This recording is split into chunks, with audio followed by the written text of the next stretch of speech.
Hi friends, आप सभी का हमारे इस यूट्यूब चैनल में बहुत बहुत स्वागत है। दोस्तों, हम लोग पढ़ रहे हैं कक्षा 11 की केमिस्ट्री और उसमें लेसन नंबर 2 चल रहा है और उसकी सबसे इंपॉर्टेंट टॉपिक है इलेक्ट्रॉनिक कॉन्फ़िगरेशन, मतलब कि इलेक्ट्रॉनिक विन्यास। तो दोस्तों ये देखिए, सीबीएसई और यूपी बोर्ड दोनों बोर्ड के बच्चों के लिए वेरी इंपॉर्टेंट वीडियो है और ये इलेक्ट्रॉनिक विन्यास किसी को आती नहीं है, ठीक है। तो आज हम आपको बहुत ही आसान तरीके से इलेक्ट्रॉनिक विन्यास को करवाने वाले हैं। दोस्तों, इसके पहले हम लोग इलेक्ट्रॉनिक विन्यास का सबसे बेसिक लेवल से सब कुछ देखे थे कि इलेक्ट्रॉनिक विन्यास कैसे करते हैं, लेकिन आज हम थोड़ा हार्ड आयनों के या परमाणुओं के इलेक्ट्रॉनिक विन्यास को आपके सामने रखेंगे, ठीक है, बताएंगे। देखिए, हम लोग आज इलेक्ट्रॉनिक विन्यास किसका करने वाले हैं, धन आयनों का या ऋण आयनों का, ठीक है। धन आयनों का करेंगे, जैसे देखिए Fe डबल प्लस है, ठीक है, Mn डबल प्लस है, Zn डबल प्लस है, N ट्रिपल माइनस है और एल्यूमिनियम के ऊपर 3 प्लस है। अगर दोस्तों इस तरह के धनायन और ऋणायन अगर आ जाते हैं सामने तो बहुत तरीके के क्वेश्चन बन जाते हैं। जैसे देखिए, अगर आपसे पूछा गया कि यह आयन बताइए अनुचुंबकीय होगा कि प्रतिचुंबकीय होगा, तो आपको इलेक्ट्रॉनिक विन्यास करना पड़ेगा। अगर पूछा जाएगा कि बताइए केवल एल्यूमिनियम 3 प्लस ना रहे, तो केवल एल्यूमिनियम बताइए किस ब्लॉक का तत्व है, ठीक है, या आवर्त सारणी में इसको किस ब्लॉक में रखा गया है, या आवर्त सारणी में इसको किस वर्ग में रखा गया है, किस आवर्त में रखा गया है, तो आप कंफ्यूज होते हैं। अगर आपसे पूछा जाए कि बताइए Mn डबल प्लस के पास कितने अयुग्मित इलेक्ट्रॉन हैं, ठीक है, ये इसका गुण बताइए, चुंबकीय होगा कि अनुचुंबकीय होगा कि प्रतिचुंबकीय होगा कि लौह चुंबकीय होगा। तो इस सारे क्वेश्चन का बस एक ही रीज़न है, इलेक्ट्रॉनिक विन्यास। अगर आपको इलेक्ट्रॉनिक विन्यास आएगा तो आप इस तरह के सारे क्वेश्चंस का आंसर दे सकते हैं। देखिए, एक सबसे बड़ा क्वेश्चन होता है कि Fe डबल प्लस या इनमें से कोई भी दे दे, इसी तरह का और भी दे सकता है। अगर कह दे कि इनमें से कोई एक दे दिया और पूछा कि बताइए इनका चुंबकीय आघूर्ण कितना होगा, सबसे पहले तो कितने लोगों को चुंबकीय आघूर्ण का फार्मूला ही नहीं मालूम होगा। चुंबकीय आघूर्ण का फार्मूला होता क्या है, उसको किस में व्यक्त करते हैं, ये तो यूनिट किसी को नहीं मालूम होगी। तो देखिए, ये सब क्वेश्चन आप तभी कर पाएंगे जब आपको इलेक्ट्रॉनिक विन्यास आएगा। तो दोस्तों, अगर आपको इलेक्ट्रॉनिक विन्यास नहीं आता है तो इलेक्ट्रॉनिक विन्यास को मैं एक पिछले वीडियो में बनाया हूँ, एक पार्ट में बनाया हूँ, कैसे करते हैं कैसे नहीं करते हैं, और उसकी सबसे सिंपल ट्रिक भी आपको बताया हूँ, ठीक है। और निश्चित है कि आप उस वीडियो को देखने के बाद ज़रूर इलेक्ट्रॉनिक विन्यास कर पाएंगे। तो वह एक बेसिक वीडियो है और आज हम थोड़ी सा हार्ड आयनों के या फिर परमाणुओं के इलेक्ट्रॉनिक विन्यास को आपके सामने दिखाएंगे, बताएंगे, समझाएंगे और ट्रिक से याद भी कराएंगे। चलिए देखिए, सबसे पहले देखते हैं कि Fe डबल प्लस आयन का इलेक्ट्रॉनिक विन्यास कीजिए, इलेक्ट्रॉनिक विन्यास कीजिए, ठीक है, कीजिए गलत हो गया, कीजिए। चलिए, अब देखिए, जब इस तरह का क्वेश्चन आएगा ना तो सबसे पहले आपके दिमाग में क्या आना चाहिए। देखिए, दिया है, ये क्वेश्चन है, दिया है कि Fe डबल प्लस आयन का इलेक्ट्रॉनिक विन्यास कीजिए। अब ये नहीं आपसे कहेगा कि बोरबरी नियम से कि आप नियम से, ठीक है, एक और नियम होता है, मैं आपको आगे बताऊंगा। देखिए, बोरबरी नियम से कोई मतलब नहीं है। बोरबरी नियम खाली कब काम देता है, जब आपको संयोजकता निकालना होती है तब, या फिर ये पता करना रहता है कि किसी भी तत्व के ऊपर कितना धन आयन या कितना ऋण आयन आएगा, या फिर इसलिए भी काम आता है कि किसी भी तत्व में अगर संयोजी इलेक्ट्रॉन निकालना है तब आपको बोरबरी का नियम काम देगा। लेकिन अगर आपको चुंबकीय गुण, अनुचुंबकीय गुण, प्रतिचुंबकीय गुण या फिर उसका चुंबकीय आघूर्ण निकालना रहेगा, या आवर्त सारणी में स्थिति पता करना है, या आवर्त सारणी में ब्लॉक पता करना है, या आवर्त सारणी में आवर्त पता करना है, तो आपको इसी आप-बहु नियम की जरूरत पड़ेगी। यही आप-बहु नियम है, इसी तरह से आप-बहु नियम हम लोग करेंगे, देखेंगे। देखिए, तो सबसे पहले Fe डबल प्लस आयन का इलेक्ट्रॉनिक विन्यास हम लोग करने चल रहे हैं, लेकिन आपको ये 2 प्लस मन में रखना है। अभी मैं बताऊंगा कब आपको ओपन करना है, कब आपको रखना है इधर। देखिए, सबसे पहले आप Fe का इलेक्ट्रॉनिक विन्यास कीजिए। Fe का मतलब देखिए होता है आयरन। Fe पर 2 प्लस भी आता है और 3 प्लस भी आता है, ठीक है, मैं आगे बताऊंगा आपको। देखिए, सबसे पहले Fe का आपको इलेक्ट्रॉनिक विन्यास करना है, और Fe का इलेक्ट्रॉनिक विन्यास आप कैसे करेंगे, आपको ये पता होना चाहिए ना कि इसके पास कितने इलेक्ट्रॉन है। तो इसका नंबर होता है 26, इसका परमाणु क्रमांक होता है 26 और उतने ही इलेक्ट्रॉन इसमें पाए जाते हैं। तो देखिए, सबसे पहले 26 इलेक्ट्रॉन का आप इलेक्ट्रॉनिक विन्यास कर पाएंगे कैसे। सबसे पहले 1s2, 2s2, 2p6, 3s2, 3p6, 4s2, 3d6। दोस्तों, एक चीज़ आपको बता दूं कि देखिए, scandium, titanium, vanadium, chromium, manganese, ferrous, cobalt, nickel, copper और जिंक, दिख नहीं रहा होगा तो सोच लीजिए, समझ लीजिए, मैं आपको बता रहा हूँ, ध्यान से सुन लीजिए। देखिए स्कैंडियम का जब आप इलेक्ट्रॉनिक विन्यास करेंगे ना तो लास्ट में आएगा 3D1, इसका करेंगे तो आएगा 3D2, 3D3, फिर इसमें आएगा 4, 5, 6, 7, 8, 9, 10, 10 मतलब 30। और ये देखो ये केवल 4-5 लिखा हुआ, ये मत समझना। 21, अगर 21 इसका नंबर है, मतलब कि स्कैंडियम का 21 नंबर होता है, 21, 22, 23, 24, 25, 26, 27, 28, 29, 30। उसी तरह से जब 21 का इलेक्ट्रॉनिक विन्यास करेंगे तो लास्ट में आएगा 3D1, फिर 3D2, इसी तरह से 3D3, 4, 5, 6, 7, 8, इसी तरह से आएगा। ये लास्ट में कितना आ जाएगा 3D10 आएगा, ठीक है, वो लिखा हूँ। तो देखिए सबसे पहले Fe का जब करेंगे तो लास्ट में इस तरह आएगा। ये क्या है, एकदम सही इलेक्ट्रॉनिक विन्यास है, ठीक है, ये Fe का एकदम सही इलेक्ट्रॉनिक विन्यास ये है। अब आपको किसका करना था उसके बारे में सोचेंगे। जैसे Fe2+ का है तो Fe2+ का अब करेंगे, ठीक है। अब इसका इलेक्ट्रॉनिक विन्यास करेंगे और इसका मतलब पहले समझेंगे क्या है। इसका मतलब ये है कि आपको जो इसका परमाणु क्रमांक था वो मन में रखना है और आपको यहीं से पता कर लेना है कि Fe के पास कितने इलेक्ट्रॉन है, 26 इलेक्ट्रॉन है। लेकिन ये Fe साहब किसी को 2 इलेक्ट्रॉन अपना दे दिए हैं, ठीक है। इनके पास ये बताएगा कि इनके पास 26 इलेक्ट्रॉन था और ये बता रहा है कि ये 26 में से 2 इलेक्ट्रॉन को किसी को दे दिए हैं। तो अब इनके पास कितने इलेक्ट्रॉन बच गए, 24। तो 24 इलेक्ट्रॉन जब बच गया तो आपको इस तरह नहीं करना है कि केवल 24 इलेक्ट्रॉन है बांट दो उसको, गलत हो जाएगा। जैसे देखिए मैं करता हूँ आपकी तरह 1s2, 2s2, 2p6, 3s2, 3p6, 4s2, कितना इलेक्ट्रॉन था, 24। गिन लीजिए 24 हो गया क्या, दो इलेक्ट्रॉन यहाँ पे, 2 2 4, 6 10, 2 12, 6 18, 2 20 और 4 24। अगर आप इस तरह किए तो गए आप। यही तरीका आपको नहीं करना है, नहीं तो आपका पूरी तरह से गलत हो जाएगा। करना क्या है वो देखिए, आपको बराबर यहाँ तक पता है कि Fe के पास 26 इलेक्ट्रॉन था, 2 इलेक्ट्रॉन ये दे दिया, अब इसके पास 24 इलेक्ट्रॉन बच गया। तो आपको ये 2 इलेक्ट्रॉन के वजह से अब इसका इलेक्ट्रॉनिक विन्यास किस तरह करना है, ध्यान से सुनिए। देखिए यहाँ पर 2+ भले है, लेकिन आप इसका इलेक्ट्रॉनिक विन्यास उसी तरह करिए, किस तरह, जैसे आप बिना 2+ के किए थे, मतलब जैसे आप Fe का किए थे। तो 1s2, 2s2, 2p6, 3s2, 3p6, 4s2, 3d6, ठीक है। अब मैं आपको बताऊंगा कि ये 2+ का मतलब 2 इलेक्ट्रॉन गया है, तो ये अपने किसमें से 2 इलेक्ट्रॉन को निकालेगा। तो देखिए ये है, ये बता रहा है, इसके आगे 1 है, इसका मतलब ये पहले कोष को बता रहा है। देखिए इसके आगे 2 है, इसके आगे 2 है, इसका मतलब ये बता रहा है कि दूसरा कोष है। ये 3 है, 3 है, 3 है, ये बता रहे हैं सब कि तीसरा कोष है। और ये बता रहा है कि चौथा कोष भी Fe के पास है। इसका मतलब हो गया कि Fe के पास 1 कोष है, 2 कोष है, 3 कोष है, 4 कोष है, ठीक है। मतलब कि जब हम Fe का बनाएंगे परमाणु संरचना या परमाणु मॉडल, तो ये हो गया नाभिक, ये पहला कोष हो गया K, ये दूसरा कोष हो गया L, ये तीसरा कोष हो गया M और ये चौथा कोष हो गया N, ठीक है। अब देखिए ये अपने 2 इलेक्ट्रॉनों को निकाला है, तो 2 इलेक्ट्रॉन को यहाँ से निकालेगा कि यहाँ से निकालेगा कि यहाँ से निकालेगा कि यहाँ से निकालेगा। तो दोस्तों जब कोई भी तत्व अपने 2 इलेक्ट्रॉन को निकालेगा तो हमेशा बाहरी वाले से निकालता है, मतलब इस कोष से निकालेगा, ठीक है। ये कौन सा कोष है, चौथा। इसमें चौथा कौन सा कोष है, देखिए 1 2, ये दूसरा है, दूसरा है, तीसरा, तीसरा, तीसरा, चौथा ये है। तो ये यहाँ से निकालेगा 2 इलेक्ट्रॉन। इसके चौथे कोष में कितने इलेक्ट्रॉन थे, 2, वहीं से 2 इलेक्ट्रॉन को निकाल दिया। तो अब इसका देखिए, इसका सही इलेक्ट्रॉनिक विन्यास ये हो गया है, मतलब ये इसका सही इलेक्ट्रॉनिक विन्यास है। आपको इसी तरह से इलेक्ट्रॉनिक विन्यास करना है। याद रखिए, आपको जब भी प्लस माइनस का इलेक्ट्रॉनिक विन्यास आएगा तो इसी तरह से आपको करना है, ठीक है।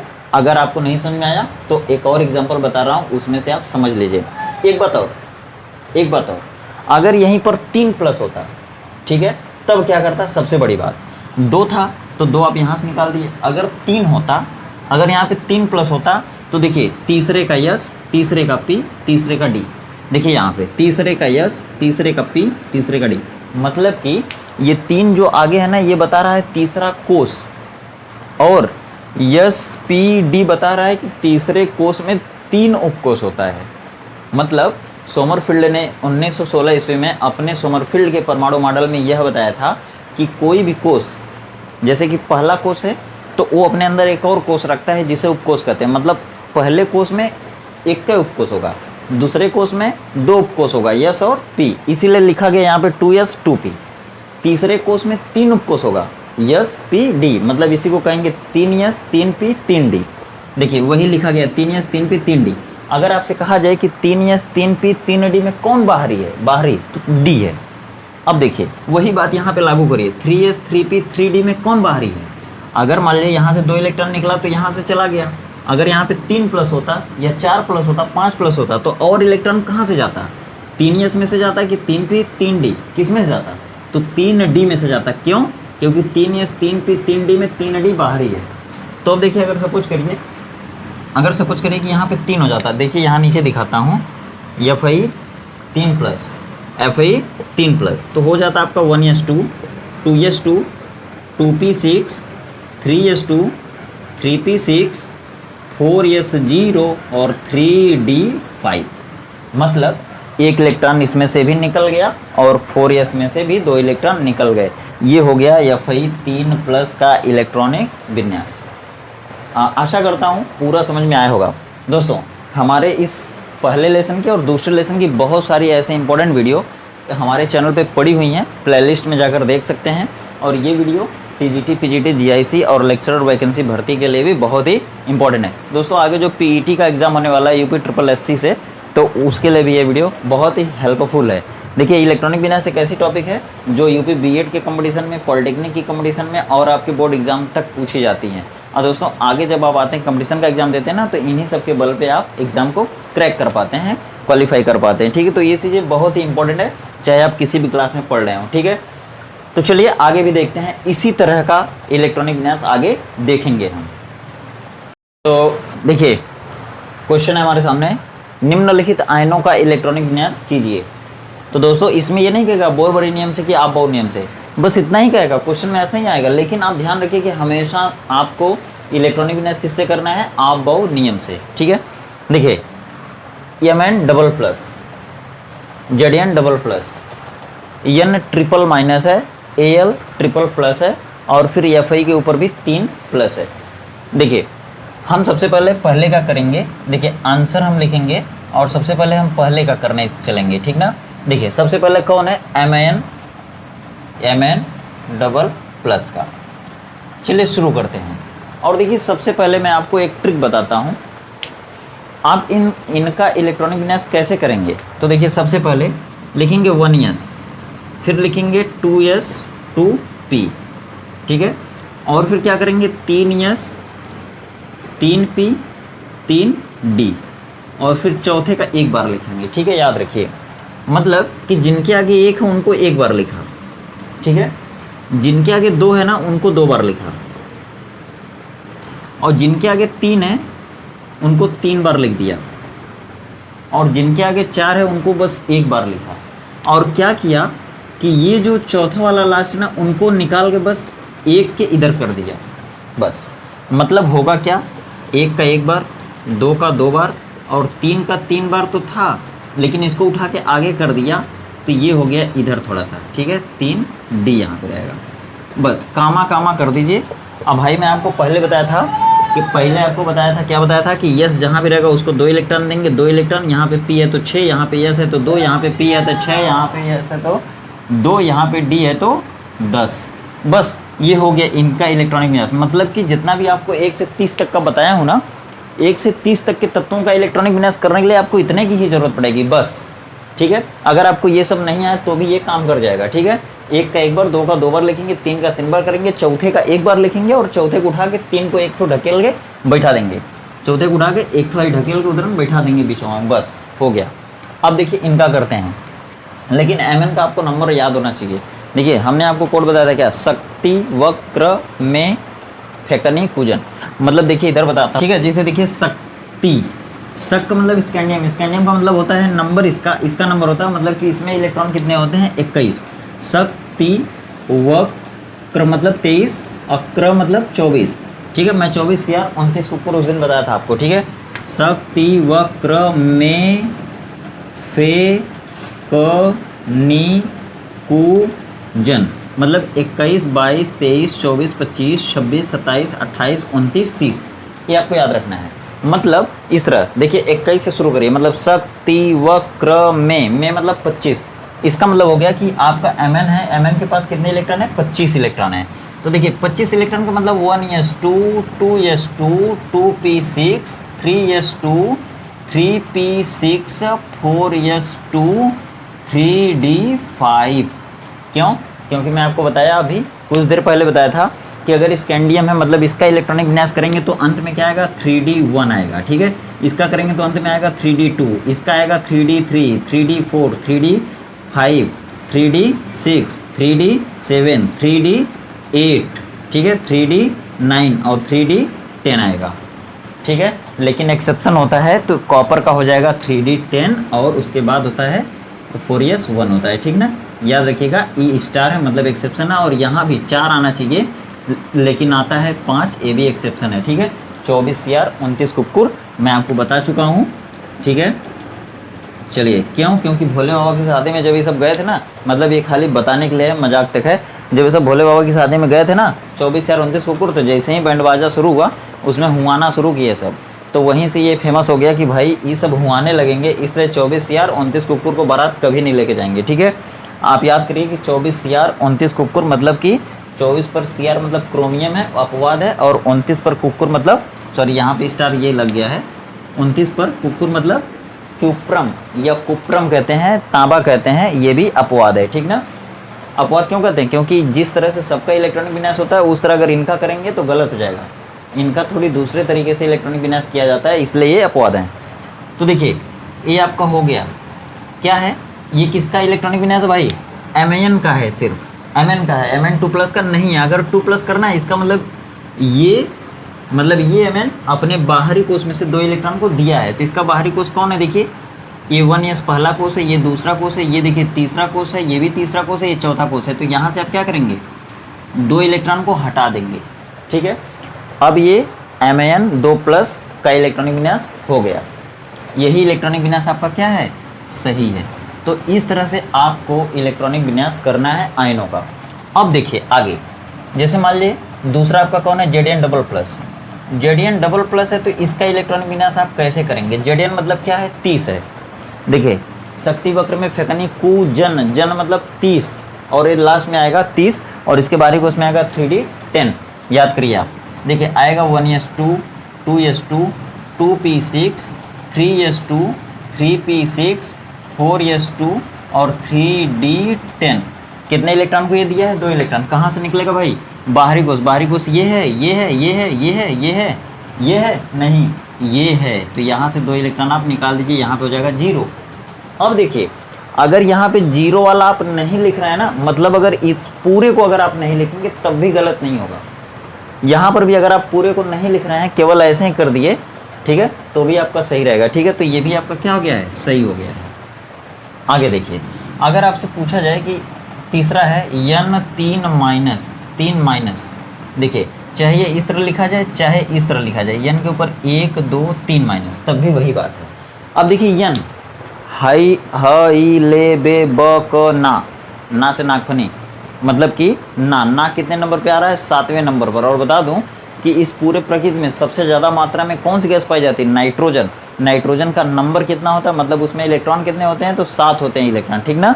ये first division gas of our environment कही जाती है। भाई फ़ोन बज रहा है, बंद करो। ये first division gas of our environment कही जाती है नाइट्रोजन, और इसी नाइट्रोजन को यहाँ पर लिखा गया है, और इसके ऊपर 7 इलेक्ट्रॉन इसके पास होते हैं। इसके ऊपर 3- है। माइनस किसी के ऊपर तभी होता है जब वो किसी दूसरे तत्व के इलेक्ट्रॉन को लेता है, मतलब ये 3 इलेक्ट्रॉन दूसरे से लिया हुआ है, 7 इलेक्ट्रॉन इसके पास था, 7 इलेक्ट्रॉन और 3 इलेक्ट्रॉन कुल कितना हो गया, 10 इलेक्ट्रॉन। 10 इलेक्ट्रॉन का इलेक्ट्रॉनिक विन्यास करेंगे। सबसे पहले 1s2, फिर उसके बाद 2 इलेक्ट्रॉन इसमें जाएगा, फिर तो 2s2 हो जाएगा, और 2 4 इलेक्ट्रॉन इसका खत्म, 10 था, अब आ जाएगा 2p6। ये हो गया इनका इलेक्ट्रॉनिक विन्यास, है इनका इलेक्ट्रॉनिक विन्यास, ठीक है, सही है। अब नीचे देख लीजिए कौन है, एल्यूमिनियम 3+, इनको भी चाहे इस तरह लिखा जाए एल्यूमिनियम 1 प्लस 2 प्लस 3 प्लस, चाहे इस तरह, बात बराबर है। एल्यूमिनियम कितने नंबर पे आता है, मैं आपको टेक्निक से याद कराया था, अगर याद होगा आपको तो मालूम हो जाएगा, नामंगल। नामंगल मतलब 10 11 12 13, ना 11 मंग 12 अल 13, नामंगल 13 इलेक्ट्रॉन था इनके पास, और ये 13 में से ये प्लस है, प्लस मतलब ये अपने बाहरी कोश में से इलेक्ट्रॉन को निकाला है। कितना इलेक्ट्रॉन, 3 इलेक्ट्रॉन, मतलब 13 इलेक्ट्रॉन इसके पास था, 3 निकाल दिया, 10 बचा। तो अब इसका इलेक्ट्रॉनिक विन्यास कैसे करेंगे, 10 इलेक्ट्रॉन के बल पे करेंगे, मतलब 1s2 2s2 2p6 और 3s2 और 3p1। अगर आप अभी जैसे मैं बताया इनके लिए अगर उस तरह करते हैं तब क्या होगा, और अगर सीधे 10 इलेक्ट्रॉन का करते हैं तो क्या होगा। तो 10 इलेक्ट्रॉन का अगर मान लीजिए तो 1s2 2s2 2p6, 2 2 4 6 10 इलेक्ट्रॉन, ये हो गया, ये तो सही है। क्या इस तरह में से करेंगे तो भी सही होगा। तो देखिए सबसे पहले मान लीजिए कि 3 इलेक्ट्रॉन नहीं है, 3 इलेक्ट्रॉन यहाँ पे, या 3 प्लस नहीं है, 3 प्लस नहीं है, तो क्या होगा, 1s2 2s2 2p6 3s2 3p1। क्यों, क्योंकि अगर ये 3 प्लस नहीं रहेगा तो इनके पास 13 इलेक्ट्रॉन होगा, तो 2 2 4 6 10 दोबारा 1 13 हो जाएगा। अगर ये 3 इलेक्ट्रॉन किसी को दिया तो देगा कहाँ से, देखिए पहला कोष, दूसरा कोष, दूसरा कोष, तीसरा कोष, तीसरा कोष, ठीक है, देगा तो ये तीसरे में से ही कितने, 3। लेकिन सबसे पहला इलेक्ट्रॉन किस में से देगा, मान लीजिए 3 देगा तो सबसे पहले तो 1 के दिया होगा, तो सबसे पहला जो 1 देगा वो 3s में से देगा कि 3p में से देगा। तो आपको देखना पड़ेगा कि 3s और 3p में कौन बाहरी है, तो 3p बाहरी है, तो सबसे पहले 1 यहाँ से दे देगा, तो यहाँ पे 0 हो गया। अब कुल 3 दिया है तो 1 दे दिया, अब जब ये दे दिया तो ये तो खत्म हो गया पूरा, इसके पास है या नहीं कि और दे, तो अब इसमें से देगा, तो इसमें से कितना देगा, कुल 3 दिया है तो इसमें से भी 2 दे देगा, तो ये भी 0 हो जाएगा, ठीक है। तो 3 दे दिया, अब बचा कितना, इतना। तो आप चाहे इतना लिख दें, मतलब इतना, तब भी सही है, और चाहे तो इस तरफ पूरा यहाँ से यहाँ तक लिख दे 0 लगा के, तो भी सही है, ठीक है। तो इसका इलेक्ट्रॉनिक विन्यास ये भी हो गया, ये भी हो गया, ठीक है। आपको मेरे बताने का मतलब है कि इलेक्ट्रॉनिक विन्यास हर एंगल से आना चाहिए, लेकिन अभी भी इलेक्ट्रॉनिक विन्यास बचा है एक और तरीका, जिसमें हम अक्रिय गैस लगाकर इलेक्ट्रॉनिक विन्यास पूरा करते हैं। वो कौन सा तरीका होगा आगे देखेंगे हम लोग, ठीक है। चलिए थोड़ा सा मिटाएंगे और फिर उसके बाद हम लोग देखेंगे FI 3 प्लस का, हम लोग करेंगे FI 3 प्लस का 5वां वाला, ठीक है। अब देखिए 3 प्लस आ गया, तो 3 प्लस का कैसे करेंगे, तो सबसे पहले देखिए FI के पास कितना इलेक्ट्रॉन, आपको याद हो गया 26 इलेक्ट्रॉन। तो सबसे पहले आपको क्या 3 प्लस वाले का करना है कि 26 इलेक्ट्रॉन का करेंगे। तो याद रखिए जिंदगी भर पहले प्लस माइनस वाला अगर आ जाएगा तो पहले प्लस माइनस वाले का नहीं करेंगे, प्लस माइनस को मन में रखेंगे। क्यों, क्योंकि गलती तब नहीं होगी अगर ऐसा अगर करके, जैसे 3 इलेक्ट्रॉन पहले ही इसमें से घटा देंगे, जैसे 26 इसके पास है, 3 इलेक्ट्रॉन घटा दिया, अब 23 हो गया, 23 का धुआंधार करेंगे तो हमेशा गलत होगा, ठीक है। तो सबसे पहले क्या करिए, इस 3 प्लस को मन में रखिए, और इसका होता है 26 इलेक्ट्रॉन का इलेक्ट्रॉनिक विन्यास कीजिए, 1s2 2s2 2p6 3s2 3p6 4s2 और 3d6। अब इसमें से कितने प्लस हैं, 3 प्लस हैं। तो सबसे बाहरी वाला कौन है, आपको मालूम हो गया होगा, सबसे बाहरी 4s है, तो 4s में से 2 इलेक्ट्रॉन को हटा दीजिए, मतलब चाहे हटा दीजिए, अब की बार हटा दीजिए सीधा, और ये कामा भी हटा दीजिए, और यहाँ पे अब 2 इलेक्ट्रॉन यहाँ से गया, 6 इलेक्ट्रॉन यहाँ है, और ये 3s 3p 3d में से 3d बाहरी है, तो इसमें से 1 इलेक्ट्रॉन हटा दीजिए, तो कितना हो जाएगा, ये 3d5, मतलब यहाँ पे आप कर दीजिए 3d5 और इनको भी हटा दीजिए, ये आपका खत्म हो गया, मामला खत्म, और ये आपका इलेक्ट्रॉनिक विन्यास सही हो गया, ठीक है। तो दोस्तों इसके बाद वाले वीडियो में हम लोग ये देखेंगे कि D अगर आ गया लास्ट में D, तो D में होते हैं 5 कक्षक, ठीक है। D में होते हैं 5 कक्षक, इसको कहते हैं dx², इसको कहते हैं dy², इसको कहते हैं dz², इसको कहते हैं dx² - y², इसको कहते हैं dz²। तो दोस्तों ये D के ऊपर अगर 5 इलेक्ट्रॉन है ना, तो इस 5 इलेक्ट्रॉन को इन कक्षकों में कैसे भरेंगे, तो इस तरह भरेंगे। हुंड का नियम आएगा इसके लिए, हुंड का नियम पढ़ लेंगे, और फिर जब इन इलेक्ट्रॉनों को भर लेंगे, देखिए पहला इलेक्ट्रॉन ये हो गया, दूसरा इलेक्ट्रॉन ये, तीसरा इलेक्ट्रॉन है, चौथा इलेक्ट्रॉन है, 5वां इलेक्ट्रॉन ये। तो अब पूछा जाएगा आपसे कि इसके पास अनपेयर्ड इलेक्ट्रॉनों की संख्या कितनी है, या अयुग्मित इलेक्ट्रॉनों की संख्या इनके पास कितनी है।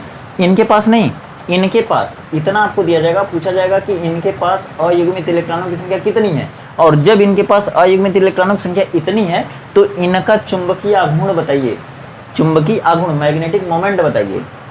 और उसके बाद आपसे पूछा जाएगा कि बताइए ये चुंबक की तरफ अट्रैक्ट होंगे या नहीं होंगे, मतलब कि यह अनुचुंबकीय होगा कि प्रतिचुंबकीय होगा, ये आपसे पूछा जाएगा। तो ये सब वीडियो हम अगले वीडियो में देखेंगे, इन सबको पूरा डिटेल से समझेंगे। तो दोस्तों आज इसी वीडियो में हम लोग इतना ही रखते हैं, लेकिन अगली वीडियो में जस्ट ये तो हम लोग थोड़ा सा अगले वीडियो में देखेंगे, लेकिन इसके जस्ट बाद वाले वीडियो में हम लोग ये देखेंगे कि अक्रिय गैसों का प्रयोग करके किस तरह से इलेक्ट्रॉनिक विन्यास किया जाता है।